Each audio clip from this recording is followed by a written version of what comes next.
Kia ora everyone, I'm Jem. Welcome to my creative space. Just a short video today. Back last year in 2023, I made this junk journal with a group of students who had never done any kind of junk journaling before, didn't know the first thing about it. And I think sometimes when you're in that position, you watch all these wonderful videos of these really talented creators and it feels a little bit overwhelming and you just don't know where to start. So I created this simple journal just to show people that you can in fact create something effective when you're starting out. And what I did, we chose a limited colour palette, really dictated by the napkin that I used to make the cover here, and worked with that colour palette, keeping it really simple throughout. So I'm going to do a flick through for you, and what you'll see is that the journal has some really simple examples of many of the basic things that we use in junk journaling. So there's some pockets, some tags and some journaling cards. There's some stamping on the background of some of the pages as decoration. There's some bits of lace and some washi tape, and created some used to create some journaling space in there. But everything is at that very simple basic entry level, and yet I think it's created an effective journal as maybe your first one, and as a starting point to build on those skills and experiment with different products and different ideas. So have a look through with me, and if you're just starting out, hopefully this gives you some encouragement to give it a go. Start simple and work on from there.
One of the things you may have noticed as I was going through there was that actually the other thing is that there was nothing expensive in here. There were no specialised products. Most of this was paper. Some of these things were cut from magazines. So just ordinary paper that you might already have. odd bits left over from scrapbooking or scrapbook paper, a little bit of washi tape, you know, and this is made from page offcuts. Stamps in the background, again a little scrapbooking idea, some handmade paper, and this was left over from creating the cover. So some very simple ideas. You don't, just to prove that you don't have to spend a lot of money and you don't have to do lots of complicated things for perhaps what is your first journal.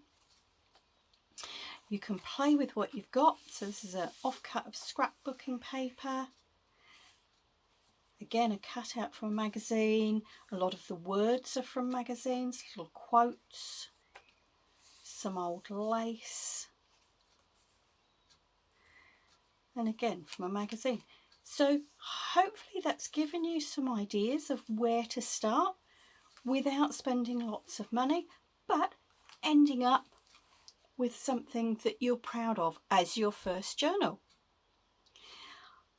In my next video, I'm hoping to show you how I made this cover, because it's quite a versatile, good one to start off with, and you can do lots of things with that and take it to lots of different places should you want to. So I'll link that video at the end. But for now, I hope that's been helpful to you and given you encouragement if this is your first exploration into junk journaling. For now, folks, ka kite anō.